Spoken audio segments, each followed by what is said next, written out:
Bahkan untuk membina hubungan lebih lanjut, pasti akan ada ketakutan gitu loh. Bahwa hal yang sama akan terjadi, mau percaya dengan orang yang baru aja juga sulit. Tips dan saran yang bisa dilakukan untuk pasangan untuk menghindari sebuah perselingkuhan apa sih? Dari studio mini Rumah Sakit Panti Nirmala mempersembahkan Warta Hes. Tahu dulu, sehat kemudian. Hai Sobat Panti Nirmala, selamat datang di Warta Hes, podcast seputar kesehatan yang hadir untuk memberikan informasi terupdate tentang dunia kesehatan kepada Sobat Panti Nirmala dimanapun kalian berada. Bersama saya, Dr. Paulina, yang akan menemani Sobat Panti Nirmala di episode Warta Hes kali ini. Nah, di episode kali ini, kita kedatangan salah satu dokter hebat di Rumah Sakit Panti Nirmala. Bagi Sobat Panti Nirmala yang sering mengikuti sosial media Rumah Sakit Panti Nirmala, pasti sudah nggak asing lagi sama dokter yang satu ini. Inilah Dr. Ivan Bagus Kurniawan, spesialis kesehatan jiwa. Selamat datang, dokter. Selamat datang. Apa kabar, dok? Baik. Sudah siap ya, dok, untuk berbagi informasi di episode podcast kali ini? Siap. Nah, terima kasih ya dokter atas waktunya. Akhir ini awareness kita mengenai mental health kan memang lagi jauh lebih baik daripada beberapa waktu lalu ya, dok. Jadi membahas tentang mental health bareng dengan dokter Ivan pasti nggak ada habisnya. Ada aja yang pengen kita cari tahu lagi, pengen kita tanyakan lagi. Nah, bagi Sobat Panti Nirmala yang ingin berkonsultasi langsung dengan dokter Ivan, bisa datang ke Rumah Sakit Panti Nirmala. Dokter Ivan praktik setiap hari Senin, Rabu, dan Jumat pukul 6 sampai 8 malam. Sekali lagi, bagi Sobat Panti Nirmala yang ingin berkonsultasi dengan Dr. Ivan mengenai kesehatan mental ataupun kesehatan jiwa, bisa datang setiap hari Senin, Rabu, dan Jumat pukul 6 sampai 8 malam. Nah, dok, belakangan ini setiap kali saya scroll sosial media, banyak sekali berita yang kalau beberapa waktu lalu itu justru bikin galau kaum-kaum jomblo ya, dok. Nah, kalau belakangan ini berita yang saya baca malah mungkin memunculkan kekhawatiran bagi yang sudah berkomitmen. Banyak sekali isu perselingkuhan yang terjadi dari berbagai kalangan pejabat, artis, selebgram, dan lain-lain itu banyak sekali terjadi. Nah, itu mungkin memunculkan kekhawatiran bagi kita semua ya, dok. Nah, obrolan kali ini kita akan membahas mengenai perselingkuhan dan dampaknya dari segi kesehatan mental menurut Dr. Ivan, spesialis kesehatan jiwa. Nah, dok, saya pengen tahu dulu, dok, sebenarnya cinta itu apa sih, dok? Kalau kita ngomong cinta ini kan suatu perasaan subjektif ya. Perasaan subjektif di mana orang itu merasa nyaman, merasa sayang terhadap pasangannya. Nah, dan perasaan ini biasanya dipicu oleh banyak faktor, gitu. Misalnya dari sikap, perilaku dari pasangannya. Ada juga yang ekspektasi dari yang dia miliki terhadap pasangannya ini mampu dipenuhi, gitu. Sehingga perasaan itu bisa muncul.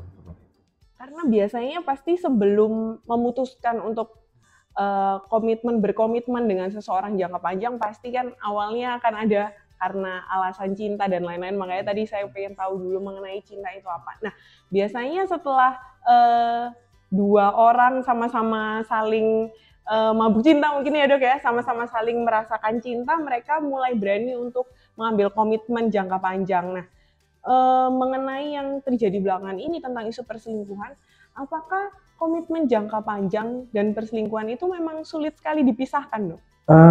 Kalau kita lihat berdasarkan beberapa literatur itu, memang komitmen jangka panjang ini dengan perselingkuhan itu sangat erat ya kaitannya ya. Maksudnya gimana? Ya rata-rata biasanya dari penelitian itu disampaikan bahwa memang pada orang yang berkomitmen itu pasti akan ada suatu pelanggaran-pelanggaran, entah itu derajatnya kecil ataupun derajatnya besar. Ya. Salah satu yang mungkin derajatnya besar yang kurang bisa diterima dan memicu keretakan dalam suatu hubungan, ya salah satunya perselingkuhan. Tapi bukan berarti bahwa komitmen dan perselingkuhan itu ada komitmen pasti akan ada perselingkuhan. Nggak selalu. Ada banyak faktor-faktor yang nanti kita bisa kupas lebih lanjut apa saja sih faktor-faktor yang mempengaruhi hal itu. Iya, jadi nggak selalu ya Sobat Pandirmala bahwa hubungan komitmen jangka panjang itu selalu berkaitan dengan perselingkuhan. Nah, sebenarnya sebelum kita lebih jauh bahas tentang selingkuh, definisi selingkuh itu apa sih, Dok? Karena kadang saya baca misalnya pegangan tangan kah, atau berkirim pesan, atau mungkin curhat, cerita hal-hal detail tentang kehidupan kita. Nah, sebenarnya sejauh mana atau definisi selingkuh itu seperti apa? Oke. Sebenarnya kalau dibilang selingkuh ini definisinya itu sudah jelas, sebenarnya banyak pertentangan ya.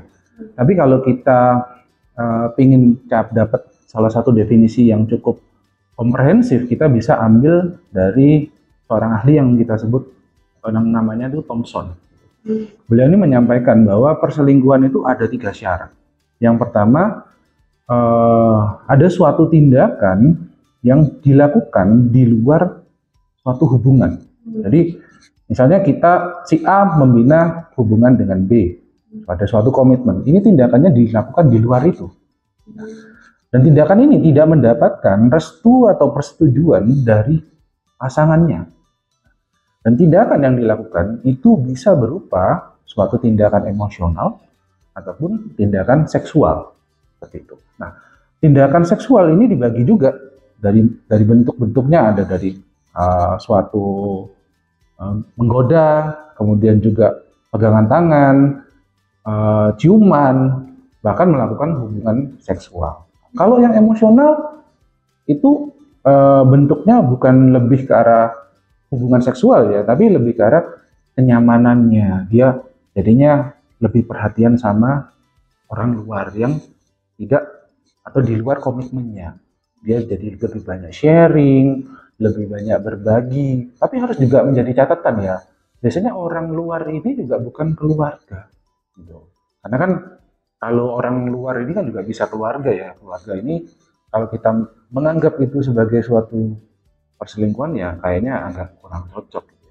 Dan niatannya memang harus ada niatan untuk dekat dan nyaman seperti itu. Cukup jelas ya, Dok ya.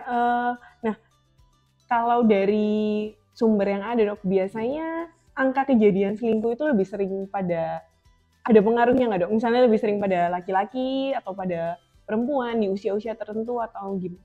Oke.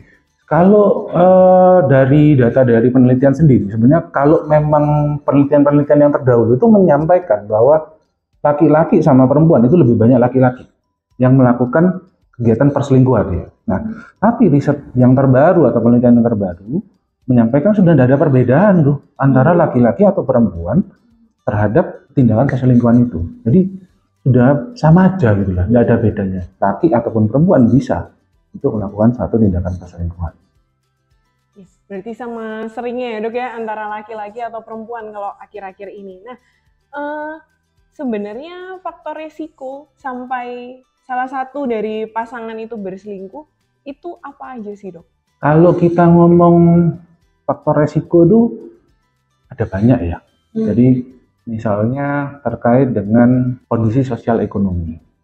Orang yang punya sosial ekonomi yang baik berdasarkan penelitian itu lebih mudah atau lebih beresiko untuk melakukan suatu tindakan perselingkuhan.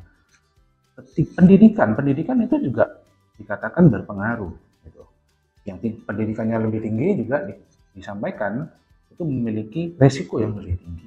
Meskipun kalau kita coba untuk dalami dan cari datanya lebih lanjut, itu masih belum bisa dijelaskan gitu. Kenapa yang kondisi ekonominya baik atau pendidikannya atau tingkat pendidikannya itu baik, lebih tinggi, itu melakukan hal itu gitu loh. Nah, terus agama.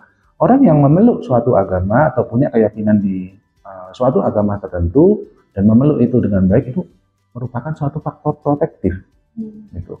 Dan yang tidak punya atau tidak memeluk suatu agama itu lebih beresiko untuk melakukan suatu tindakan perselingkuhan. Nah, tidak hanya itu, dari kayak tingkat kepercayaan diri seseorang itu juga bisa berpengaruh tuh, atau lebih beresiko juga membuat orang itu beresiko untuk mengalami atau melakukan tindakan perselingkuhan. Terus yang satu juga yang kita harus nggak boleh lupa adalah attachment-nya. Attachment itu atau kita boleh bilang tuh kelekatan. Nah, kelekatan ini terbentuknya dari mana sih? Dari pola asuh. Saat orang itu punya suatu kelekatan yang tipenya insecure, maka orang ini akan cenderung lebih mudah atau lebih beresiko melakukan suatu tindakan perselingkuhan. Seperti itu. Dok, kalau soal yang kepercayaan diri tadi, biasanya yang lebih rentan untuk berselingkuh itu yang punya kepercayaan diri yang rendah atau justru yang over, yang terlalu percaya diri? Oke, biasanya malah condongnya untuk orang-orang yang punya kepercayaan dirinya itu rendah. Kenapa? Karena suatu tindakan perselingkuhan itu dijadikan sebagai suatu asupan untuk meningkatkan rasa percaya dirinya. Bahwa oh dia mampu nih untuk mendapatkan atau menarik perhatian dari lawan jenisnya atau pasangan-pasangan yang lain. Agak mirip dengan yang insecure berarti ya dok ya? Kalau dibilang mirip, sebenarnya agak berbeda sih dok. Kalau yang attachment itu sebenarnya kalau kita boleh sampaikan tuh, waktu kita misalnya kita itu masih kecil, itu kan kita dekat ya dengan seorang caregiver ya. Caregiver yang utama biasanya kan memang orang tua. Bagaimana orang tua merawat anak dan bersikap terhadap anak ini akan membentuk suatu internal working model kalau kita ngomong itu. Jadi internal working model ini maksudnya gimana? Internal working model itu kayak suatu pola, gitu loh. Pola di anak atau di dalam diri anak untuk terkait dengan ekspektasi bagaimana seorang atau orang lain itu memperlakukan dirinya. Dia ada kayak harapan-harapan tertentu gitu. Dan dia juga ada pola tertentu bagaimana dia menanggapi sikap atau hal yang dilakukan oleh orang. Di saat orang ini tidak memenuhi ekspektasinya, kurang, dia bisa berespon tergantung jenis attachment-nya. Kalau yang insecure bisa jadinya avoidant, langsung hilang, atau bisa marah-marah, atau bahkan sangat-sangat tidak terorganisasi gitu. Nah ini ya yang saya lihat menjadi suatu suatu faktor resiko gitu. Jadi kalau ada suatu permasalahan, dia malah akan cenderung penyelesaiannya akan tidak baik gitu ya. Bisa menghilang ataupun bisa marah-marah, langsung mengambil suatu keputusan yang impulsif seperti itu.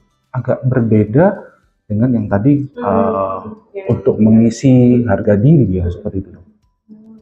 Terima kasih ya dok penjelasannya. Nah, Sobat Panti Nirmala, mungkin faktor risiko yang disebutkan oleh Dr. Ivan bisa menjadi pelajaran juga bagi Sobat Panti Nirmala yang memiliki pasangan. Mungkin sekarang saatnya juga untuk kita lebih mempelajari lebih ilmu agama dan juga memperhatikan pasangan. Mungkin pasangan yang memiliki rasa percaya diri kurang baik bisa diberikan support supaya jangan sampai terjadi perselingkuhan. Nah, dok, saya juga sering baca dok berita, apalagi mungkin Sobat Panti Nirmala juga pasti mengikuti berita satu ini tentang perselingkuhan yang akhir-akhir ini lagi ramai, yang sampai memberikan informasi baru bagi saya. Saya baru tahu kalau aplikasi ojek online itu ternyata juga bisa menjadi salah satu media untuk komunikasi. Saya kira selama ini cuma bisa untuk transport dan pesan makan. Nah, kita nggak mau nyinyirin tentang itu, tapi dari berita itu, saya kebetulan ikutin beberapa berita mengenai itu. Jadi ada statement untuk pasangan yang diselingkuhi, justru ini dari pasangan yang diselingkuhinya, dia jadi merasa, dia berpikir apa yang salah dengan diri saya dan lain-lain. Nah, dampak selingkuh itu apa sih dok? Mungkin bagi pasangan yang diselingkuhi atau bagi pelakunya juga? Oke, ini kalau dibilang perselingkuhan itu akan memberikan dampak, itu sebenarnya tidak hanya pada korban atau orang yang diselingkuhi, bukan seperti itu. Tapi orang yang melakukan tindakan tersebut itu juga akan mengalami dampak. Nah, dampaknya bisa seluas apa sih? Bahkan orang yang mengalami suatu perselingkuhan itu bisa mengalami kondisi trauma yang hebat ya. Kondisi trauma yang hebat layaknya orang PTSD. Gitu. Meskipun kalau kita coba masukkan dalam kriteria diagnosis dari PTSD itu tidak akan mencukupi.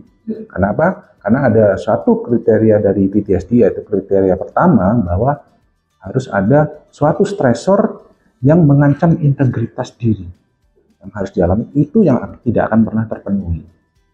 Tapi gejala-gejalanya seperti misalnya jadi anxious orangnya, kemudian jadi depresi, kemudian jadi sering terbangun, flashback, kagetan, bahkan tidak jarang juga yang mengalami keluhan fisik ya. Keluhan fisik seperti dadanya berdebar ataupun sesak, keringat-keringat dingin saat mengenang atau teringat kembali dengan momen perselingkuhan tersebut gitu.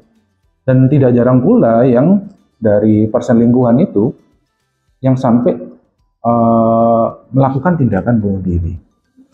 Nah, cuma pada pelaku biasanya perasaan cemas ataupun perasaan depresi ini lebih diakibatkan oleh penyesalan dan ketakutan bahwa dia akan ditinggalkan oleh orang yang dia cintai gitu. Nah, cuma kalau kita mau ngomong dampak dari suatu perselingkuhan, kita juga harus melihat dok, tipe perselingkuhannya itu tipe yang mana. Soalnya kalau dari literatur kita lihat, ternyata ada tipe-tipenya gitu loh. Ada perselingkuhan yang kita sebutnya tipenya itu cuma melakukan hubungan seksual. Ada yang tipenya emosional. Ada yang tipenya combine, gabungan antara yang emosional plus seksual. Dan ada juga yang tipenya itu dilakukan secara daring ataupun secara luring. Nah, kalau ada laki-laki, mereka itu akan lebih terdampak dengan tipe perselingkuhan yang seksual. Gitu. Kenapa sih? Karena memang ada suatu dari literatur tersebut disampaikan bahwa ada kekhawatiran nih jika perselingkuhan yang secara seksual itu terjadi, nanti anak yang dikandung oleh pasangan ini anak yang mana? Si laki-laki ini khawatir dan tidak mau kalau yang dia protek, yang dia besarkan itu anak dari selingkuhannya. Berbeda halnya dengan perempuan. Perempuan ini lebih akan terdampak dengan yang emosional. Jenis perselingkuhan yang emosional. Kenapa? Karena memang komitmen penting buat perempuan dan ada rasa cinta yang dihianati di sana. Nah, dan kalau kita lihat sebenarnya perjalanannya, ada juga penelitian yang menyampaikan sebenarnya kalau hubungannya itu perselingkuhan yang emosional, ujung-ujungnya nanti pasti akan ada suatu tindakan seksual juga. Jadi akan berkembang ke arah sana. Nah, ini yang harus kalau kita mau melihat suatu case perselingkuhan itu kita harus jabarkan dulu secara rinci, kita cari tahu datanya secara rinci sebelum ya kita terburu-buru menanggapi ya. Terima kasih banyak dok. Gimana sih dok caranya mengatasi dampak perselingkuhan tadi, yang terutama dampak yang kurang baik ke kesehatan mental kalau sudah terlanjur terjadi? Oke, kondisi depresi otomatis bisa banget ya terjadi. Nah, dan mereka seringkali jadinya merasa bersalah. Seringkali nih merasa bersalah tanpa ada dasar yang jelas itu seringkali. Dan merasa rendah diri, nggak punya kepercayaan diri lagi, rasa nggak percaya tentunya itu akan terdampak di sana. Bahkan untuk membina hubungan lebih lanjut pasti akan ada ketakutan gitu loh, bahwa hal yang sama akan terjadi. Mau percaya dengan orang yang baru aja juga sulit gitu. Nah, ini yang jadinya mengganggu banget ke kehidupan dalam berelasinya korban ini gitu loh. Dan itu perlu diadres dengan tepat sih. Nah, kalau dampak psikisnya kepada anak yang menjadi korban perselingkuhan kedua atau salah satu dari orang tuanya, itu biasanya seperti apa dok? Oke, kalau mau dibilang anak ini akan terdampak atau enggak ya tergantung dari orang tuanya. Misalnya nih orang tuanya ini menyelesaikan hal ini tanpa anak dirinya tahu, mereka menyelesaikan antar mereka berdua dan berujung pada rujuk, misalnya tidak terjadi suatu perpisahan, ya tidak ada dampak apa-apa selama itu tidak mempengaruhi fungsi dari mereka untuk parenting, untuk membesarkan anak. Tapi beda cerita kalau anak ini dilibatkan dalam konflik antar mereka, gitu. Tentu anak ini juga akan kecewa ya dengan salah satu figur yang antara ayah atau ibu ya yang melakukan suatu tindakan perselingkuhan ini, dan itu tentu akan juga membekas. Dan kalau kita tidak mendampingi mengolah itu bersama anak, ya anak ini juga akan ada suatu luka dalam dirinya gitu, suatu kekecewaan yang akan sulit bagi dia untuk kelola gitu, yang akan nanti kedepannya juga bisa terbawa, mempengaruhi perilakunya, pikirannya, perasaannya, bahkan menyebabkan masalah kesehatan mental itu juga sangat mungkin terjadi. Nah, yang terakhir dok, tips dan saran yang bisa dilakukan untuk pasangan untuk menghindari sebuah perselingkuhan apa sih? Ya yang pertama ya kalau kita ngomong ngindarin itu kan tentunya dari masa pacaran ya kan? Ya harus mengenal calon pasangan ini ya sebaik-baiknya. Gitu. Soalnya kalau sekarang tuh zaman sekarang pacaran tuh tujuannya apa itu nggak jelas. Padahal tujuannya kan adalah untuk mengenal. Sekarang dengan embel-embel serius saja udah seneng, oh berarti pasti nikah. Padahal kan kayak gitu jadinya kayak jebakan ya. Orang pacaran tuh bukan untuk tujuannya pasti nikah, tapi mengenal. Kalau cocok, sesuai yang diharapkan, karakternya juga sesuai, kedewasaannya sesuai, penyelesaian masalah, problemnya, kesetiaannya, dan lain-lain. Baik, kamu lanjutin ya silakan. Gitu. Nah, di saat kita nggak mengenal dengan baik, kedepannya bisa terjadi perselingkuhan, bisa banget. Jadi kita mulai harus mengupayakannya dari masa pacaran. Kalau sudah di tahap pernikahan, yang paling penting selain komitmen adalah dedikasi. Kalau kita tidak pernah mendedikasikan atau antar pasangan ini tidak pernah berdedikasi terhadap pasangan yang lain, maka kenyamanan dalam keluarga atau defisit itu bisa sangat terjadi. Harapannya dengan kita ada dedikasi selain ada komitmen, kita mau upayain gimana caranya supaya pasangan kita tuh bahagia, nyaman. Gitu. Dedikasi itu bukan selalu profit ya, tapi juga perlu bagi kita untuk dedikasi itu mau ngerti. Oh, pasangan kita ada keterbatasan begini, dia nggak mampu begini, kita harus berusaha mengerti. Jadi dengan adanya suatu pengertian, adanya suatu dedikasi antar pasangan, ini yang akan menciptakan suatu hubungan yang penuh kepuasan, komunikasi yang baik, tingkat konflik yang rendah, dan hubungan emosional yang semakin baik. Gak ada habisnya ya dok, kita kalau bicara tentang perselingkuhan, dampak komitmen, dan lain-lain. Kayaknya saya yakin Sobat Pandirmala ada lagi yang ingin ditanyakan, saya sendiri juga ada yang ingin tanyakan, nanti lama-lama kita jadi nggak selesai-selesai podcastnya.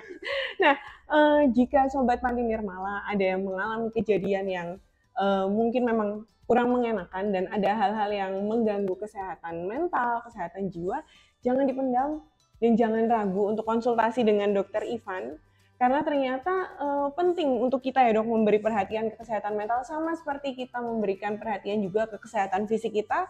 Jika ada masalah kita segera mencari pertolongan, sama carilah pertolongan jika Sobat Pandirmala mengalami masalah pada kesehatan mental. Nah, Dokter Ivan praktik di Rumah Sakit Pandi Nirmala setiap hari Senin, Rabu, dan Jumat pukul 6 sampai pukul 8 malam. Jangan malu, jangan ragu untuk konsultasi karena Sobat Pandirmala sudah lihat sendiri Dokter Ivan sangat luar biasa kompeten dan sabar ya untuk mendengarkan curhatan-curhatan dan pertanyaan, menanggapi pertanyaan kita semua. Nah, kalau Sobat Pandi Nirmala ada pertanyaan, bisa komen di YouTube kita dan pasti akan kita bahas di episode berikutnya. Jangan lupa dukung terus acara kita dengan like, komen, dan subscribe serta follow sosial media kita untuk mengetahui informasi terupdate dari Rumah Sakit Pandi Nirmala. Terima kasih banyak Dr. Ivan untuk kesempatannya, untuk sharingnya kali ini. Saya Dr. Paulina. Saya Dr. Ivan Bagus, spesialis kedokteran jiwa.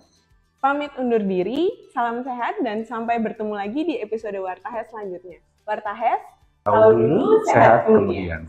Dari Studio Mini Rumah Sakit Pandi Nirmala mempersembahkan Wartahes, tahu dulu, sehat kemudian.